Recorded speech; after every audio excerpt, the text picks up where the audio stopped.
Okay, good morning students. तो हम वो पढ़ रहे थे components of consumption. Components of consumption क्या क्या होते हैं? हमने एपीसी पढ़ा, ठीक है। एपीएस होता है, एमपीसी होता है, एमपीएस होता है, ठीक है। उसके बाद कंजम्पशन,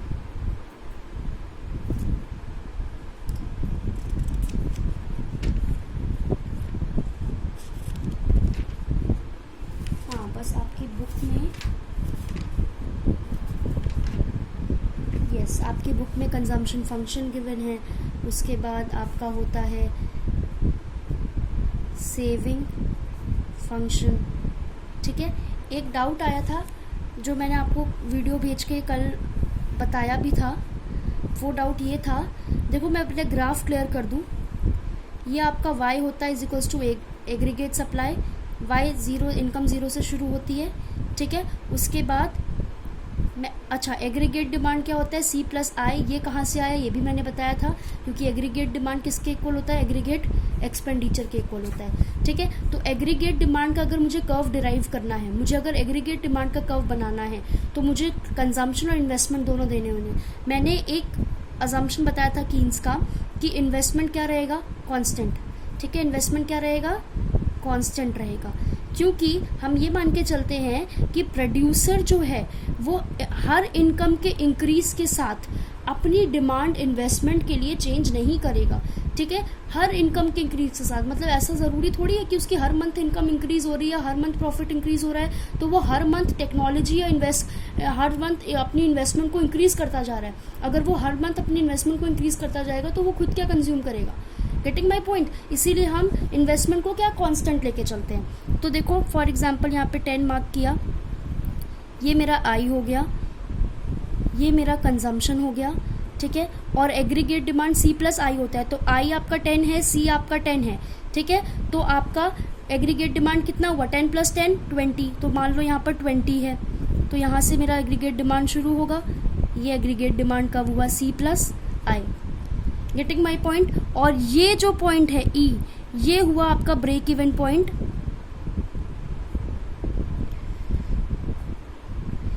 क्योंकि y इज इक्वल्स टू क्या होता है? C। जितनी इनकम थी उतना पूरा का पूरा कंज्यूम कर लिया आपने, ठीक है। ये होता है आपका y is equals to C, ठीक है। अब देखो एक शेड्यूल देखो जरा, ये हमने यहाँ पर APC पढ़ लिया था, ठीक है, MPC पढ़ लिया था, ये दोनों भी अभी पढ़ेंगे ये चारों चीजें।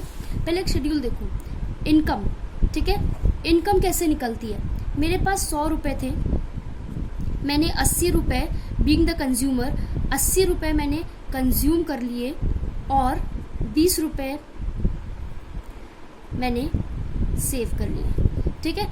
अब मुझे बताओ y इज इक्वल्स टू क्या हुआ? C प्लस, सिंपल सी बात है, C प्लस एस। अगर मैं तुमसे पूछूं तुम्हारी इनकम कितनी है, तो तुमने जितना खर्च किया होगा और जितना तुमने सेव किया होगा दोनों को उठा के ऐड कर देना, तुम्हारी इनकम आ जाएगी।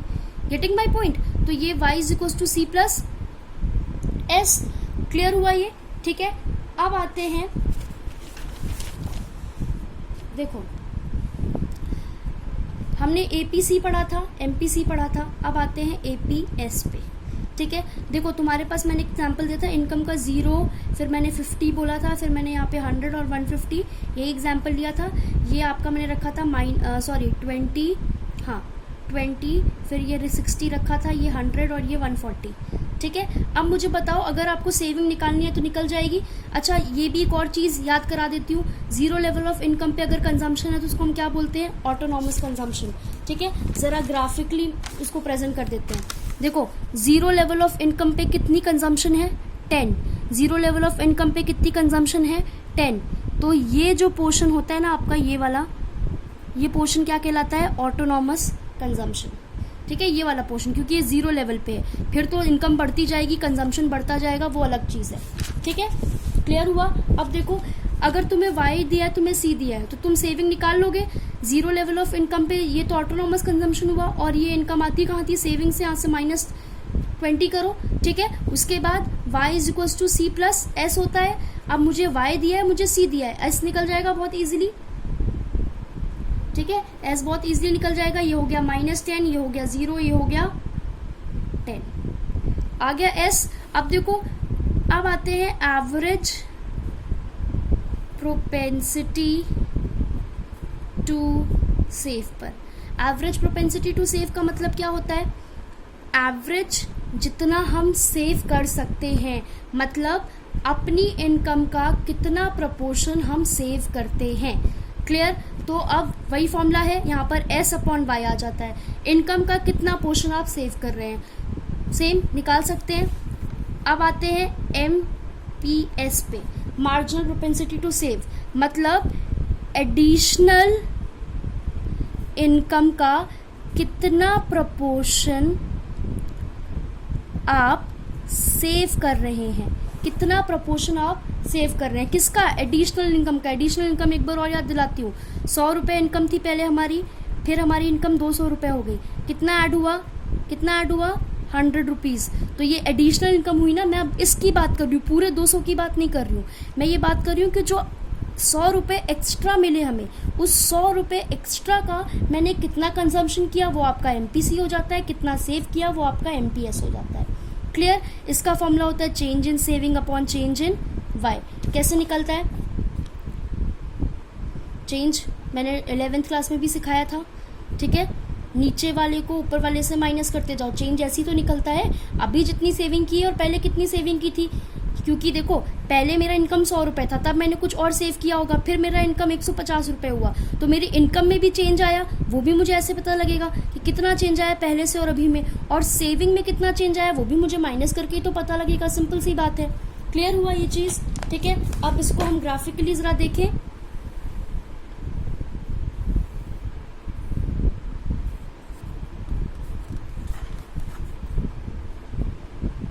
ठीक है, अब देखो ये आपका हुआ y is equals to aggregate supply, ठीक। ये आपका इन्वेस्टमेंट हुआ, ये आपका कंजम्पशन हुआ, और ये आपका एग्रीगेट डिमांड हुआ। क्लियर हुआ?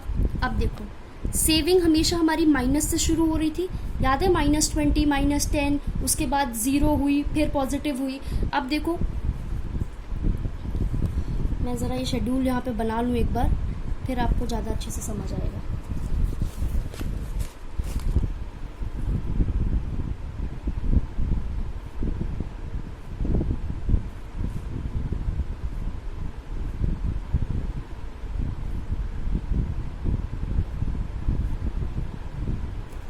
ये शेड्यूल था, ठीक है, ये शेड्यूल था।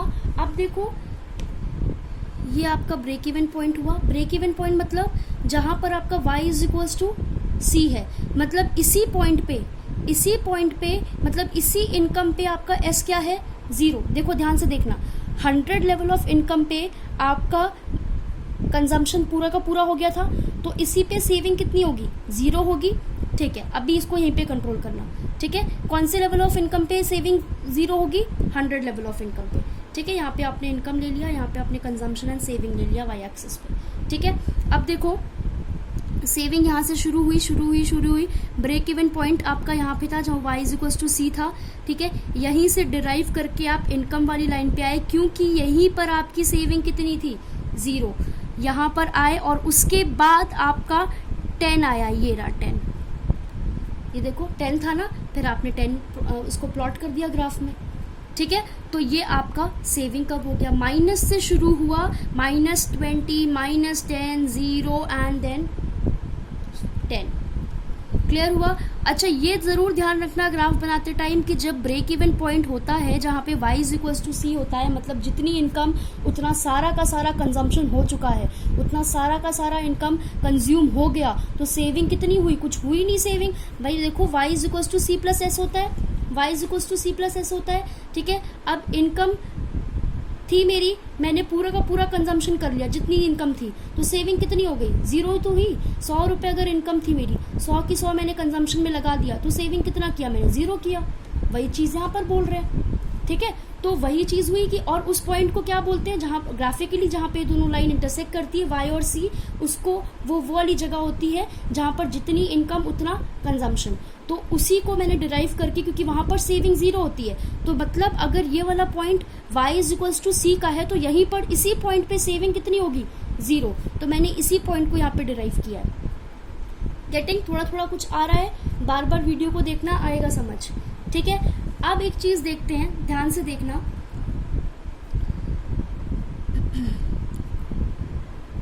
कंजम्पशन को अगर हम एल्जेब्रिक फॉर्म में प्रेजेंट करें तो कैसे होगा। कंजम्पशन कैसे निकलता है, C bar plus B Y. इसको मैं बी को ऐसे लिखती हूँ, C bar is equals to C is equals to C bar plus M P C Y. अच्छा, एम पी सी वाई मतलब मैम अभी बताती हूँ मैं।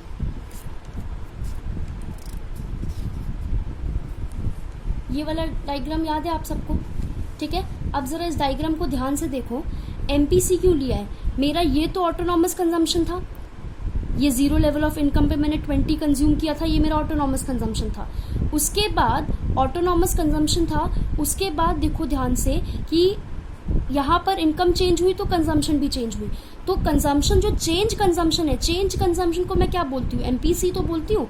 तो वो यही बोल रहे हैं कि अगर आपको कंजम्पशन फंक्शन निकालना है या कंजम्पशन निकालना है या कंजम्पशन को एल्जेब्रिकली रिप्रेजेंट करना है तो कैसे होता है। एक तो आपको ऑटोनॉमस कंजम्पशन होता ही होता है, 0 लेवल ऑफ इनकम पे कंजम्पशन होता ही होता है, वो तो आपने ले लिया autonomous consumption, plus MPC. MPC मतलब हर लेवल ऑफ इनकम के साथ जो आपकी चेंज कंजम्पशन होती जा रही है, क्योंकि आपकी कंजम्पशन देखिए चेंज होती जा रही है ना, तो इसको हमने किससे रिप्रेजेंट कर दिया, एमपीसी से। और आगे वाई लिख दिया, वाई मतलब इनकम, मतलब at the given level of income आप कितना कंजम्पशन चेंज करते जा रहे हैं अपार्ट फ्रॉम ऑटोनॉमस कंजम्पशन, क्योंकि ये तो आपने 0 लेवल ऑफ इनकम पे कर ली।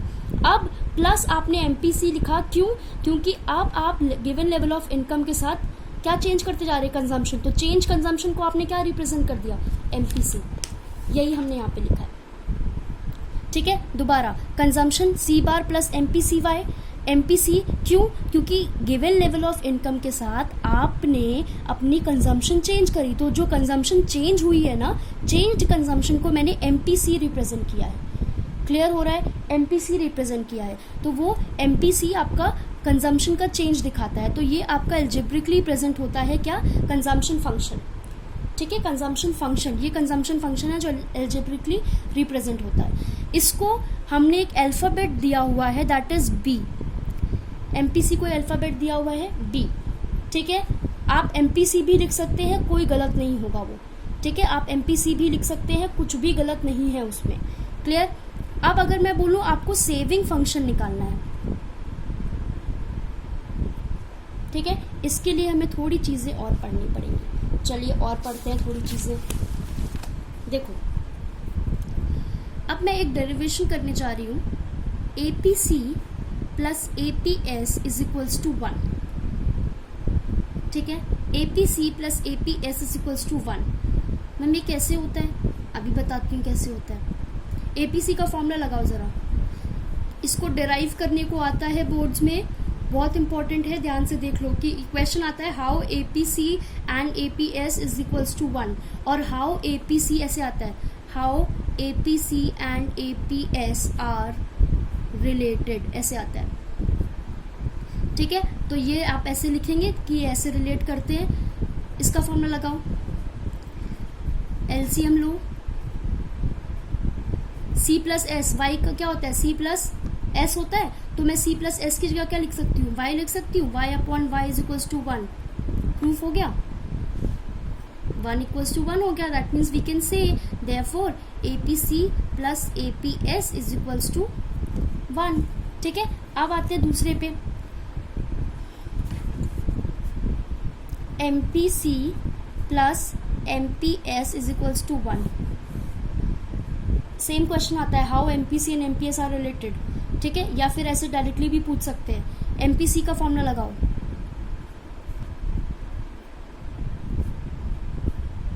हुआ, एलसीएम लो,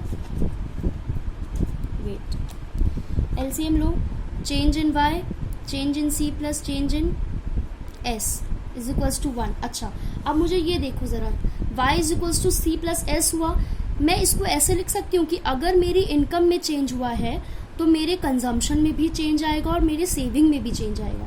दोबारा, अगर मेरे इनकम में चेंज हुआ है तो मेरे कंजम्पशन में भी चेंज आएगा और मेरी सेविंग में भी चेंज आएगा। हो रहा है कुछ, समझ आ रहा है, ऑब्वियसली आएगा। ₹100 इनकम थी, अब ₹200 इनकम हुई, इनकम चेंज हुई तो 200 के हिसाब से कंज्यूम करूंगी तो मेरी कंजम्पशन भी चेंज हुई, 200 के हिसाब से सेव करूंगी तो मेरी सेविंग भी तो चेंज हुआ। ठीक है, तो ऐसे लिख सकती हूँ मैं। तो again change in C plus change in S क्या हुआ, चेंज इन वाई। तो देखो change in Y upon change in Y is equals to 1, cancel होकर क्या हुआ ये 1, so 1 is equals to 1, hence proved. दोबारा से एक बार नोट करना है तो नोट कर लो।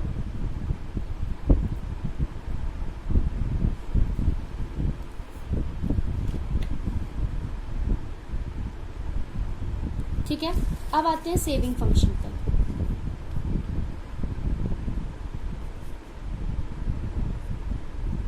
सेविंग फंक्शन के लिए देखो जो हमारा सी बार था, सी बार मतलब जीरो लेवल ऑफ इनकम पे अगर हमने 20 कंज्यूम किया था तो हमारा सेविंग से -20 हो गया था। तो मैं यहाँ पे इसको क्या बोलती हूँ, सी बार बोलती हूँ। तो सेविंग फंक्शन के लिए -C बार बोल सकती हूँ ना। ठीक है, -C बार प्लस, अच्छा अब देखो ये MPC plus MPS is equals to 1 होता है। ठीक है, MPC मैंने B माना था, या आप MPC रख लीजिए। अगर मुझे MPS निकालना है तो MPS क्या होगा, 1 माइनस MPC होगा, 1 माइनस MPC होगा। अब देखो C बार प्लस MPS Y, इसको ऐसे रिप्रेजेंट करते हैं, C बार प्लस MPS Y मतलब इनकम के लेवल ऑफ इनकम के साथ आपने कितना सेविंग को चेंज किया है। ठीक है, लेवल ऑफ इनकम के साथ, क्योंकि चेंज आपका MPC से रिप्रेजेंट होता है, तो आपने लेवल ऑफ इनकम के साथ कितना सेविंग में चेंज किया है। ये हो गया आपका सेविंग फंक्शन। ठीक है, अब इसको आप ऐसे भी लिख सकते हैं, -C बार प्लस 1 माइनस MPC Y। बात वही होगी, देखो MPS कैसे निकलता है, 1 माइनस MPC से निकलता है, तो 1 माइनस MPC आपने वैल्यू पुट कर दी और Y आ गया। क्लियर, ये दोनों तरीके करेक्ट हैं, पर ये फॉर्मूला बताना इसलिए ज़रूरत है क्योंकि जब हम न्यूमेरिकल करेंगे अभी तो उसमें यूज़ होगा। क्लियर हुआ। ठीक है, ये हो गया। अब ज़रा मैं एक बार आपको MPC ग्राफिकली दिखा दूं क्या सेविंग का, तो शायद आपको थोड़ा सा और क्लियर हो जाए। सेविंग माइनस से शुरू होती है, 0 पे आती है और बढ़ती जाती है। ठीक है, ये ओरिजिन हुआ। अब देखो ये -20 हुआ, ये -10 हुआ। ठीक है, ये आपका 100 लेवल ऑफ इनकम पे था, उसके बाद ये आपका यहाँ पे से 10 हुआ। ठीक है, तो देखो सेविंग भी तो चेंज होती जा रही है ना, चेंज इन सेविंग हो रही है। क्यों? क्योंकि 0 से आपका पहले 50 हुआ इनकम, 50 इनकम पे जितना था आपका। ठीक है, उसके बाद 0 लेवल पे तो -20 था, 50 पे -10 था, 100 पे 0 था। ठीक है, तो चेंज भी तो होता जा रहा है। ये देखो सेविंग भी तो चेंज हो रही है, change in S, change in S, change in Y हुआ और ये चेंज इन एस हुआ, ये चेंज इन वाई हुआ। देखो क्योंकि वाई एक्स एक्सिस पे हमने इनकम लिया है तो यहाँ पे चेंज हो रहा है, ये हमारा चेंज इन वाई हो रहा है। और जो यहाँ चेंज हो रहा है क्योंकि हमने वाई एक्सिस पे कंजम्पशन और सेविंग ले रखी थी, तो ये मेरा चेंज इन एस हुआ। ये देखो ये मेरा चेंज इन एस हुआ। ठीक है, पहले 20 था तो ये हुआ, इनकम चेंज हुई, 0 से 50 पे इनकम आई तो ये चेंज इन वाई हुआ। और फिर मेरा ये -10 आया, ये मेरा चेंज इन सेविंग हुआ। उसके बाद 50 से 100 पे आया इनकम, तो फिर अगेन मेरा ये चेंज इन वाई हुआ। और ये हुआ क्योंकि ये -10 से 0 पे आई सेविंग, तो ये चेंज इन एस हुआ। ठीक है, आप ड्रॉ करके देखना, अच्छे से समझ आएगा। फिर देखो इनकम 150 हुई, ये चेंज इन वाई हुआ। ये 0 से 10, यहाँ पे मान लो हमने 10 ले रखा है, ये 10, तो ये चेंज इन सेविंग हुई। सेविंग 0 से 10 पे हुई थी ना, तो अब ये चेंज इन सेविंग हुई, ये चेंज इन सेविंग हुई, ये चेंज इन इनकम हुआ। ठीक है, ये आपका MPS हो जाता है। क्लियर?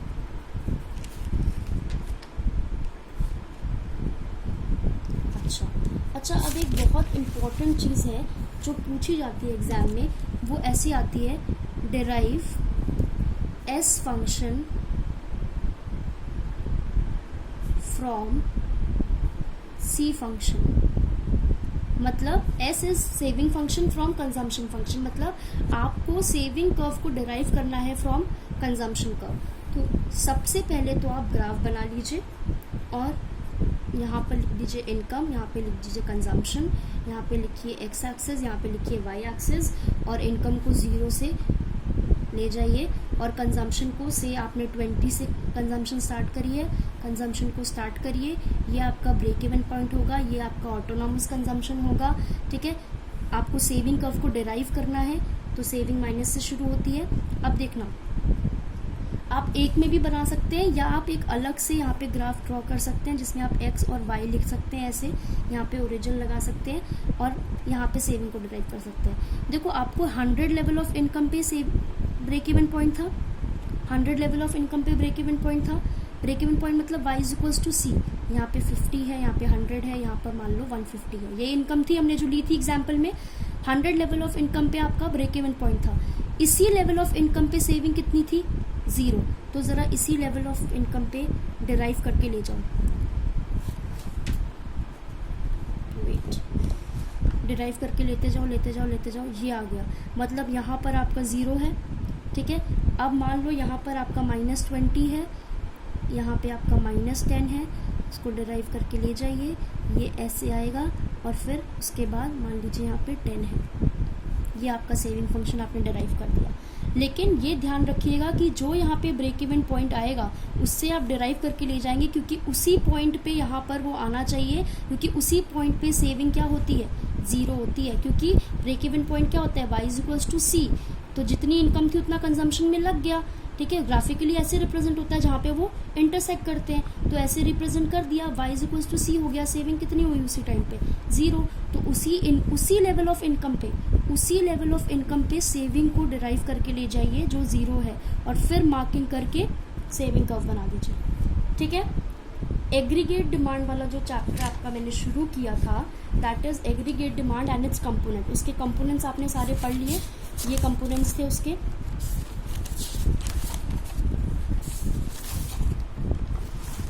ये कंपोनेंट्स हैं कंजम्पशन के एंड एग्रीगेट डिमांड के, कंपोनेंट्स ऑफ एग्रीगेट डिमांड। ठीक है, एग्रीगेट डिमांड के ये कंपोनेंट्स हैं। एपीसी पढ़ लिया, एपीएस पढ़ लिया, एमपीसी पढ़ लिया, एमपीएस पढ़ लिया, कंजम्पशन फंक्शन पढ़ लिया, सेविंग फंक्शन पढ़ लिया, ग्राफ समझ लिया। अब आपको प्रैक्टिस करनी है। न्यूमेरिकल मैं आपको शुरू करवाऊंगी, पहले मैं कॉपी में सॉल्व करूंगी, फिर आप करेंगे। ठीक है।